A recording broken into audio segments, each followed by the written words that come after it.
Hello, and welcome to a brand new series of the Transform My Dance Studio podcast.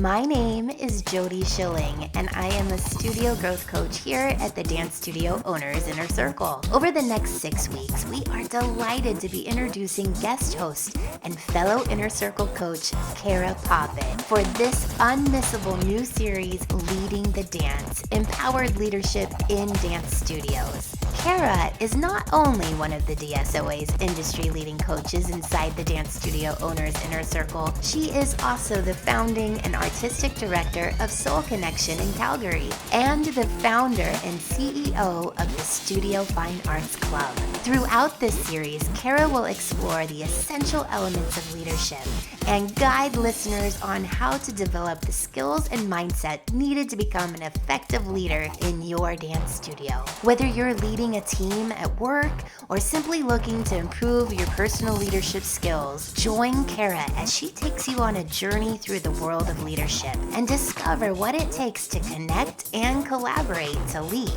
Now, on to this week's episode of Leading the Dance with Cara Poppitt. Hello, everyone, and welcome to our podcast on leadership.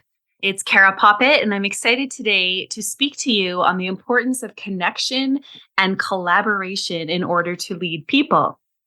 So like you, I am a busy studio owner with lots of things on the go. I have a family, I have a lot of obligations, and sometimes it feels hard to lead your team when you're feeling a little bit lost in your life or a little bit busy in your life. So the intention today with our podcast is we are going to share some tips and strategies for you to effectively connect and collaborate with your team so you can lead and reach your intention and your goals.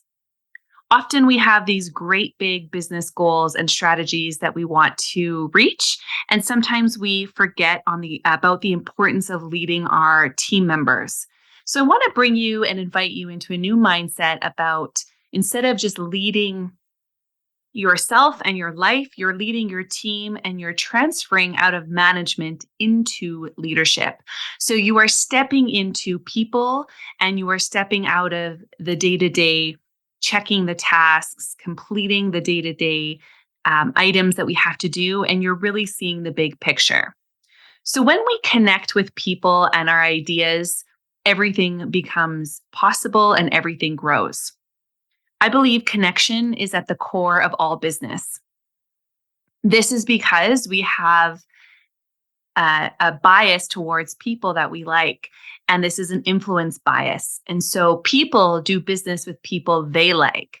So how you show up for your business and your staff really impacts your bottom line. Ask yourself, are you showing up to the studio like a hot mess with lots of things going on?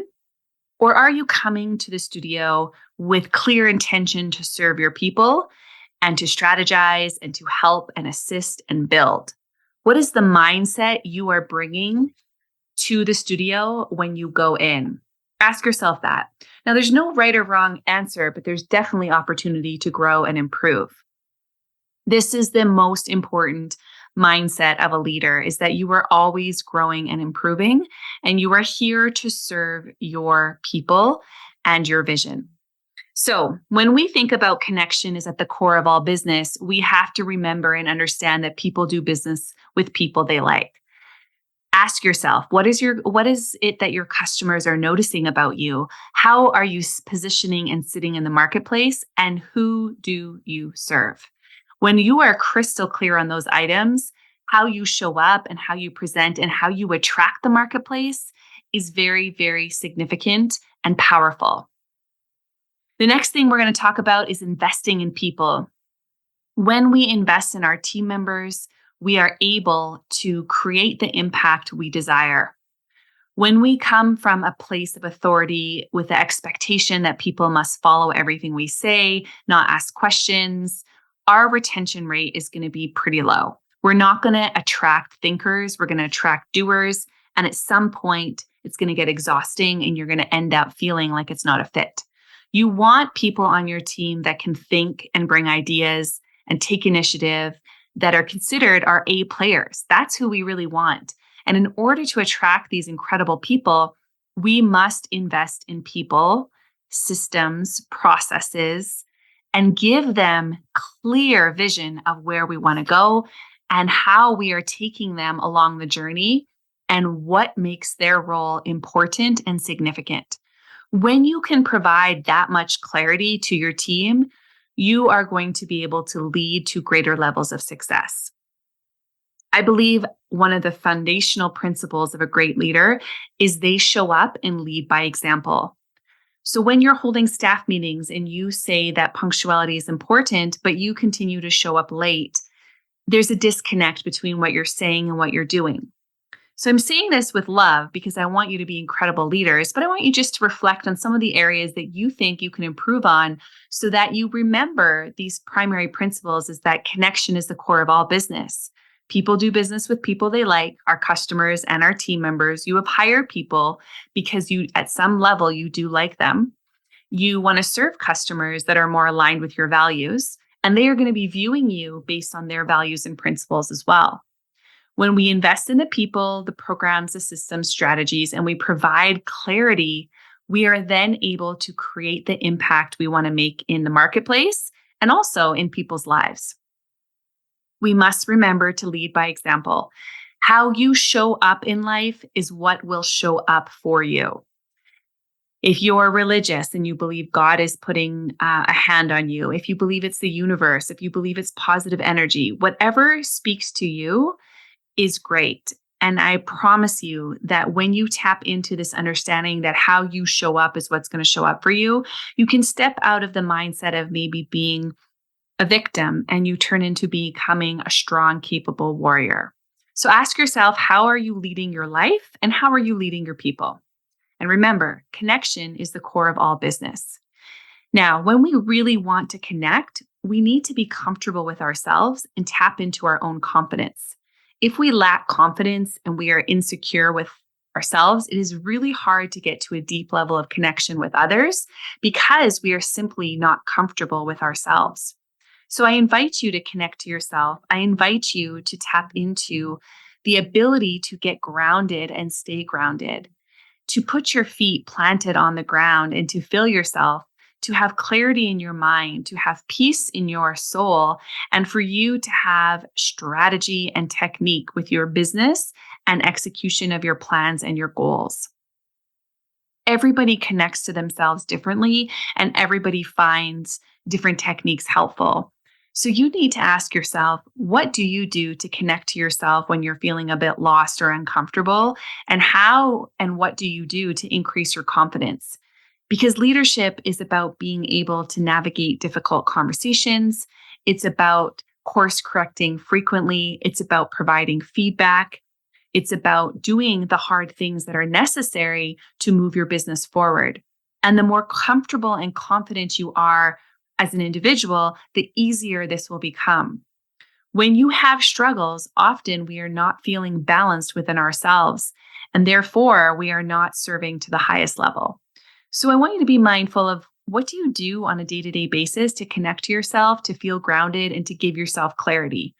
Are you working day-to-day on all the tasks that you have to do and completing them, that you're left exhausted and feeling that you don't have any time to really take to visualize, to imagine, to become curious with your business? When you create space in your mind and in your day and in your life for thinking, your leadership skills will develop. I promise you, when you give yourself space and you become more curious on your business, you will tap into a new set of skills that maybe you didn't even realize you had, but are there waiting for you. I often remind our members that everything you need is inside of yourself, but you're going to need to do some work to access it. You are all capable of being incredible leaders, but you got to get grounded and you need to build your confidence so you can be more successful at this. Now, confidence is not just going to one day appear and everything's peachy. You're going to need to work it out like a muscle that needs to be worked out daily. And you can do this by asking yourself some really empowering questions. So, for example, when you're in a conflict mode and you have to make a hard decision, take a step back and ask yourself, what is it that I need to see to make a proper decision? instead of why do I always have to fix these problems, or why does this person keep making the same mistake? I want you to turn, instead of a victim with a negative mindset, into a warrior with a positive mindset by asking yourself some really intentional and empowering questions. And when you are able to do this, you're going to tap into a different thought pattern. You're going to start seeing solutions rather than problems. You're going to see possibilities, and you're going to be able to navigate problems. Leadership does not mean you will never have problems. Leadership is an ability to navigate with ease and grace and flow and not let hard things bring you down or take you down.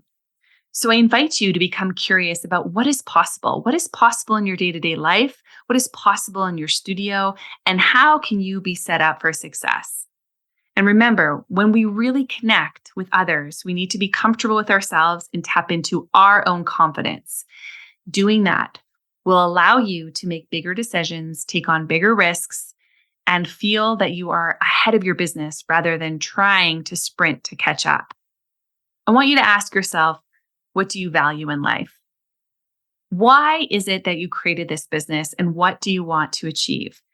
Most of us create for the idea of freedom and flexibility, and we want to make an impact in the world. I want you to go a little deeper. What does that impact really look like? And how is your life opening up to you? Are you working for your business, or is your business working for you? It's a big loaded question, I know, but I want you to check in and get really clear on your values and ask yourself, is there something that is a limiting belief that is holding you back? Do you feel uncomfortable making money with your passion? This is a huge conversation that comes up, that so many studio owners are working double jobs and doing all these things to pay the bills. And I believe at some level, there's this idea that maybe we're uncomfortable making money. Maybe we feel bad for charging the prices that we deserve. Maybe we feel guilty. Whatever it is, it comes back down to self-worth and self-confidence. And so being able to just take a moment to pause and check in with your values and what is really important to you will allow you to have more clarity. With clarity, we become more confident. And when we're more confident, we can better connect to people we serve and work with. So remember, connection is the core of all business. And when we really connect to our vision and our team, we need to be comfortable with ourselves and tap into our confidence. Now, I'm going to be the first to admit that mistakes are going to happen when you're leading. And the most common mistakes that we see in leadership when we study it comes down to 5 main commonalities that we all have. The first one is judging the other person. When you're speaking with people, are you judging them? The answer is yes. We all judge within 2 seconds of seeing someone show up. Now, if we could just put that aside and be mindful of what is showing up for us, we are better able to connect and reach the other person. So pay attention to how you are judging the other person. Another common mistake that we make when leading is not paying attention to the person you are talking to. This seems pretty straightforward, but it happens all the time. You're interrupting, you're jumping in to maybe an idea, you're assuming something, you're getting ahead of the sentence because you're not really in the moment. You're not really present. You're not really paying attention to the person you're talking to. So start paying attention. Pay attention with your eyes. Pay attention with your ears. Pay attention with your presence. How you make people feel is what they remember and how they make decisions. The third common mistake that we make when we're leading is we're using a lot of technical language. So when you're leading your team, perhaps in business, you want to avoid jargon that they may not be aware of. So you might not say, I want to do my KPIs and my SWOT analysis, because it's going to make them feel uncomfortable when they don't know what you're talking about. So be mindful of the technical language you're using your day-to-day when you're communicating to your team and also to parents. So for example, when a parent's coming in and wants to sign up and you start talking about all these ballet exams and competitive and intensive program, it can throw people off because they don't understand the language. So break things down and give people only what they're asking for, because everyone has a maximum amount of content and information that they can digest. So when we just barf it out per se, we are giving them too much that is overwhelming And a person that has no clarity does not make decisions. This goes for you, this goes for your team and your customers. So remember to stop judging the other person, pay attention to the person you're talking to, and avoid using technical language. The fourth mistake that often happens when leading is we're giving solutions and unwanted advice prematurely. We're just offering this because we are problem solvers. We want to connect A to B and we see the solution, so we present C. I want you to take a step back because leadership is about empowering your people to be able to think and make decisions without you. So if you are constantly giving solutions and unwanted advice, you are enabling them to rely on you. You will then turn into the bottleneck of business, and your business will not be able to grow to the level you want. I know it's hard to hear because we like and think that we are helping people and serving people, but take a pause and ask an empowered question. When someone comes to you with a problem, ask them, what do you think the solution is? Because often they're going to have some great insight and advice that maybe is not even on your radar. And when someone contributes, they are more likely to produce the results that you desire because they are more invested. They are more engaged and they see the possibility. They want to be helpful as well. So pay attention to how many times are you giving solutions or unwanted advice without asking for permission. Now, sometimes you do have to give that advice, and it can start off by saying, are you open to feedback? Or may I offer some solutions? Or thanks for sharing that. Here's what I would like to present. But just a simple permission check-in makes the person more engaged and they're on your team at that moment. So remember, we're judging the other person. We need to remove that. We got to start paying attention to the people we are talking to. We need to avoid technical language, and we need to be mindful of stop giving solutions and unwanted advice too quickly. There absolutely is a time and place for all of it, but you need to work with your people to build rapport, to build trust, to empower them through questions so they can start making important decisions that are going to benefit your business. The last mistake that we often make when leading is avoiding the concerns of others. So we have our own agenda. We can see the vision. Sometimes we've shared it, sometimes we've not. And what happens is when we're avoiding the concerns of others, people get disengaged and you start having a retention problem, or you start feeling like you're in it all by yourself. Your team's not engaged. They're not contributing. And the list of problems goes on. And this can stem from not being aware and avoiding the concerns of others. So when people come to you with a concern, I want you to learn to listen. You validate them. You can say, thank you so much for sharing. I really appreciate where you're coming from. You can then go into your explanation, explaining the situation or the scenario. And then you go into resolution to say, great, moving forward, I'd love for you to provide this feedback to me and we can make a decision together. Boom, done. So in the leader's mindset, there are many opportunities for growth. And I want you to be mindful of the most common mistakes that we see when we're leading people. Remind yourself that confidence is a muscle that's going to be developed over time and you need to work it out daily. So if this makes you feel uncomfortable, just give yourself a pat on the back, knowing that you are growing and this will become easier for you, but you need to do the work and you need to work it out. Now, I want to switch over to effective communication skills now that we know some of the common mistakes when we're talking about leading, because leading, we want to connect and collaborate with our team members in order to lead them. So some effective communication skills that you can start implementing in your day-to-day are really easy, but you have to be intentional about it. The first one is active listening. Pay attention with your eyeballs. Listen with your eyeballs. How disempowering is it when someone comes, say you're talking to someone and they pull out their phone and they're starting to scroll? A, you don't feel important. B, you're a little bit annoyed that you're wasting your time on them. And C, it's kind of a little rude. We give these cues off to our people all the time when we're multitasking. So when you're in your office and you're in critical thinking and someone comes in and says, hey, do you have a few minutes? It's okay to say, to look up and say, I'd love to connect with you. Can you give me 5 minutes and I'm all yours? Rather than still writing your email and glancing up from your screen.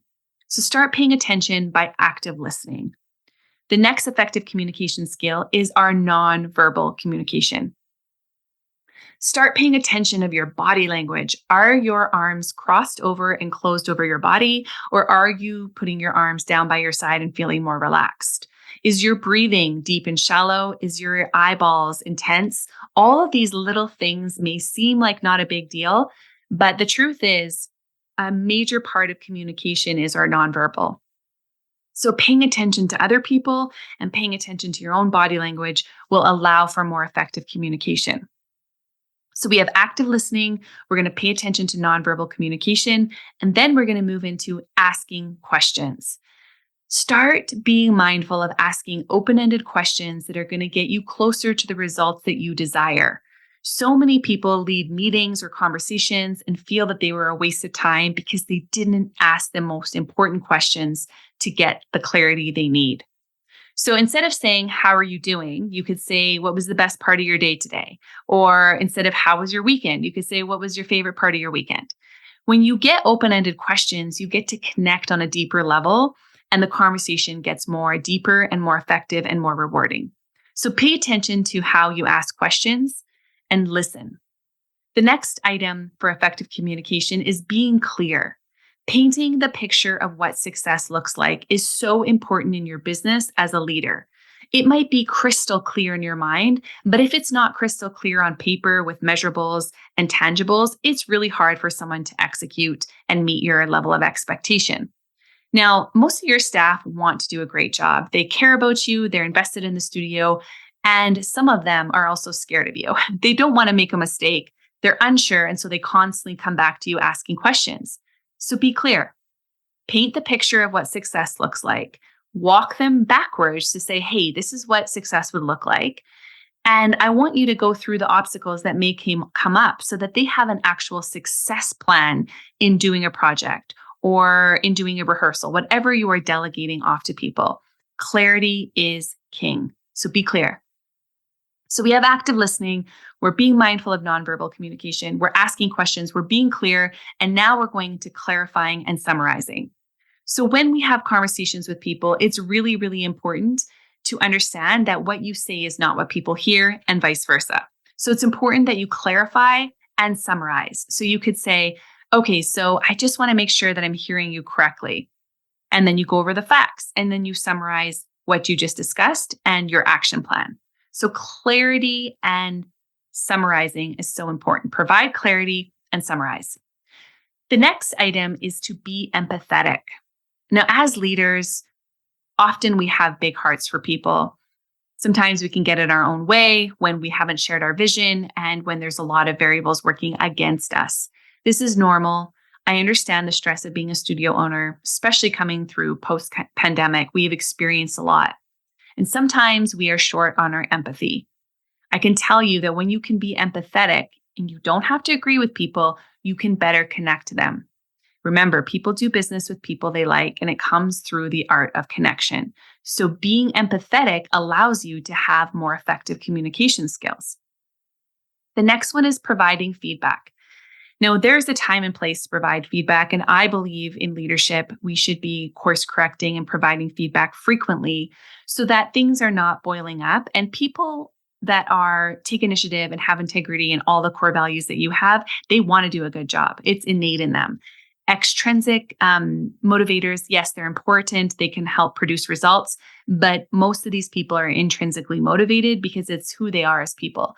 So providing feedback in a way that people can receive it is really important. Now, I run a large team and a lot of people receive feedback differently. Some like to have a straight up conversation in the moment. Some want to schedule a meeting later. Some would prefer after classes by email. Some would prefer the next day. There's a lot of different rhythms because of their own personal life and their own personal backstory. I always want my team to feel comfortable when they receive feedback because it shows to them that I care and I'm investing. But that's going to come after developing rapport with them and after being consistent with how you show up for your team. But it is critical that you provide feedback frequently so that they can course correct and you can see the growth. Remember, your people want to do a good job and they want to grow. The next item is developing trust and rapport. Now, this is something you cannot fast track. It's going to come over time and with patience and with some mistakes and some missteps, but you're going to get to progress. And when you make a mistake, just admit it. Say, "I'm so sorry, team. I've made a mistake. Looking back, I wish I would have done A, but I did B. Moving forward, we're going to do C." It's okay. You've acknowledged, you've accepted, and you moved on. That allows you to develop trust and gives people permission that it is okay if they make a mistake as well.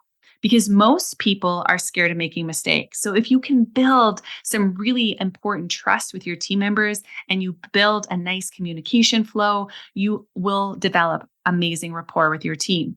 And when you have an amazing rapport with your team, your retention increases, their happiness increases, and what they produce and share with your customers also increases. So it trickles down from you. And you are going to be able to have effective communication skills when you learn the art of being present. I'm going to need to say that one again. Being present. Leaders, we have so many things on the go, and people are attracted to your energy. People resonate with you. They may not be able to articulate it, but they will always remember how you make them feel. Your presence is so important. It's not about quantity of time, it's about quality. So when you show up in your studio, show up. If you're taking pictures, take pictures. If you're doing emails, do the emails. If you're talking to people, talk to people. Avoid doing all of them at once because you lose your presence. So I want you to remember that leadership is a journey. It can be extremely rewarding once you can tap into some additional skills that will set you up for success. Remember, connection is the core of all business. People do business with people they like. When you are more comfortable with yourself, you can tap into your confidence and better serve your people. Be mindful that you're going to make mistakes along the way. Be aware of the effective communication skills. And this all leads to the last element for today, which is collaboration.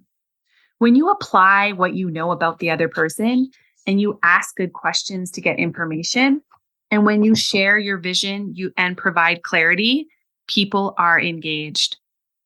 Coming up with an action plan for your team when leading is so important because people want to produce. But without a plan, everything stays stagnant. So ask yourself, are you providing incredible plans that people can take and step forward into action? Provide success plans, provide action plans. I want your mindset to be about what is possible rather than, oh my gosh, there's so many problems. I want you to arrange when you collaborate with people is you introduce them to the idea and you ask them some empowering questions to get more information, to say, hey, what do you think about this? Or what's your opinion? Or what do you think the potential problems could be? When you ask good questions, you get information and you can share your vision and provide clarity on a deeper level. Conversation is two ways. When we step into leadership, we need to learn the art of delegation. And part of that is providing that clarity and vision on a leadership level and coming up with an action plan together, not just you, together. Okay, it's so important. So I want you to be mindful. How can you allow this person to contribute? How can you bring them into your action plan?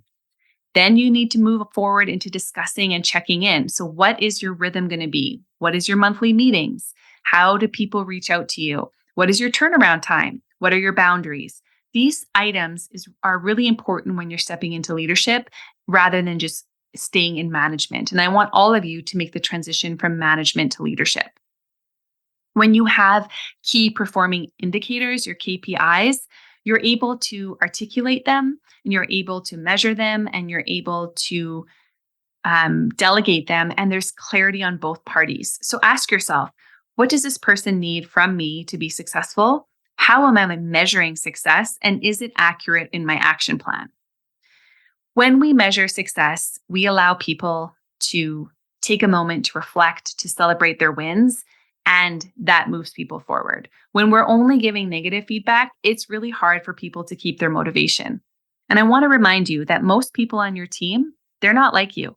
They don't think like you. They don't have a life like you. Their scope is different. And so stop comparing yourself to them or say, why can't people understand? Or why isn't this straightforward?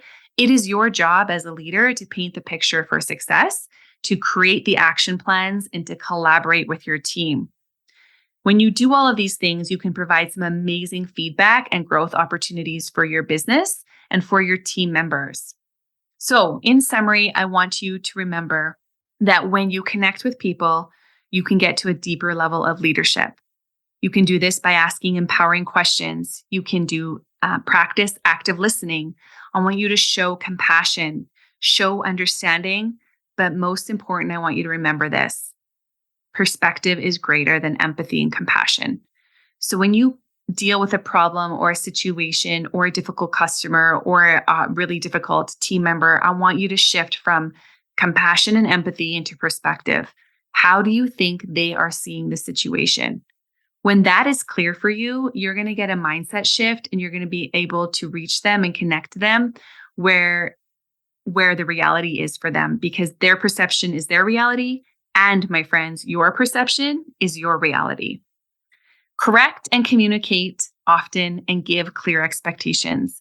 Leadership is a journey. Leadership can be rewarding, and leadership starts with you. So connect to yourself, work on your confidence, take small steps.